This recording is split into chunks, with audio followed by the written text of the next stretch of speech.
All right, number 14. Which of the following, if true, most seriously weakens the argument? So as I scan up after I read the question, I see the word therefore, and I just stop there. As I've said in my instructions, or whatever I call them, my avuncular advice in general, if you already can find the conclusion before you've read the argument and it's a weakening question or something else where you're taking a stance, it always pays to figure out what your stance is, what you quote-unquote believe, and let the facts stick to that. So let's just start here. Therefore, what destroys the enzyme is not heat but microwaves, which generate heat. False. Untrue. What'd that just say? Okay. So what destroys some enzyme is not heat, but it's microwaves. And I'm going to say, well, then it actually is the heat, not the microwaves which generate heat.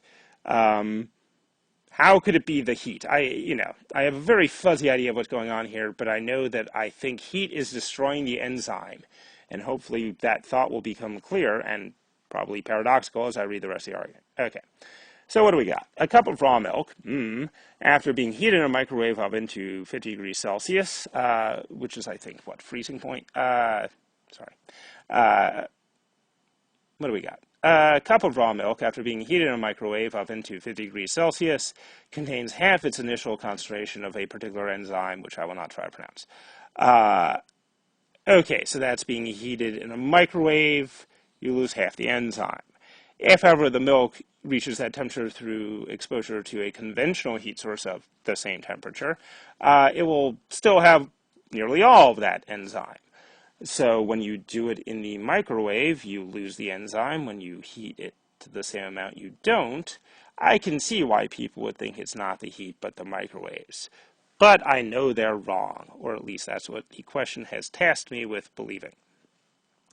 So how could it actually be the heat? Well, I don't know, but I know it is. And I will look at the answers, and one of the answers will give me a reason that, okay, the microwave, it's not the microwaves, but there's something different about the heat, not the microwavy part, in a microwave oven. Perhaps, it's enclosed, so the heat is bouncing. I don't know.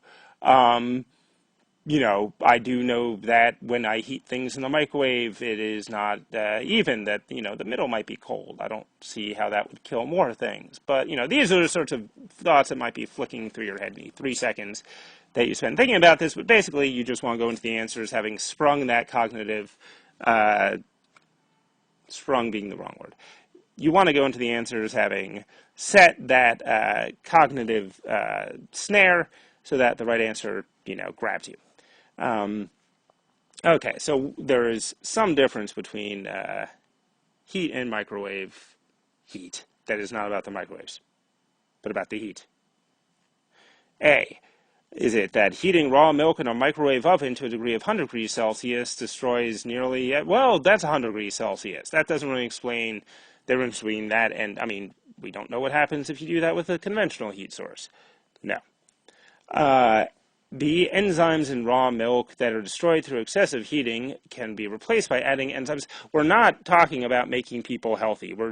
I'm just saying that it's the heat that's destroying the enzymes, not the microwaves.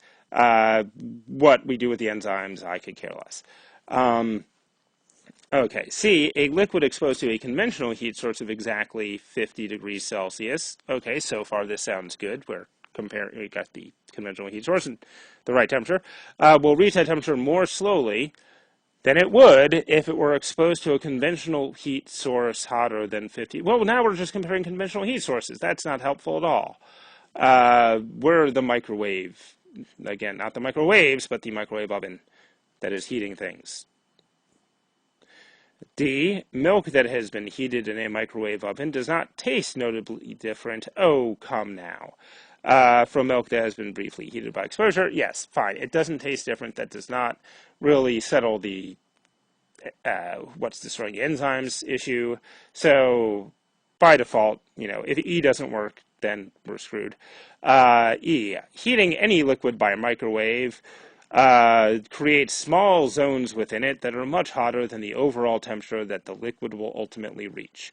Okay, now, if you actually want to think this through, don't. You don't need to. Clearly, the other answers are horrible.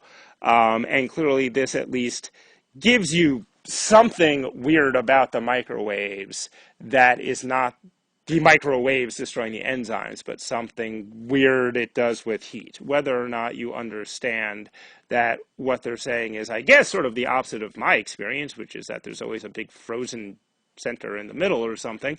I guess we're just talking about liquids, but right, they're saying that in a conventional oven or whatever, that, you know, the heat will be evenly spread as it is. It's not bubbling because it's 50, but whatever. Whereas in the microwave, like, this will be really hot, and this will be really hot, and this will be really hot, and all this will not. And that's got a little mustache. So how that destroys more enzymes, I have no idea. I guess the thing that would make the most sense if you were thinking it through, which we shouldn't bother, is that those much hotter regions are where all the enzymes get destroyed. I guess that makes sense, but who cares? The important thing is that that is the only answer choice that makes any distinction between, you know, microwave does this and regular conventional heat source does that. And it's not about the microwaves.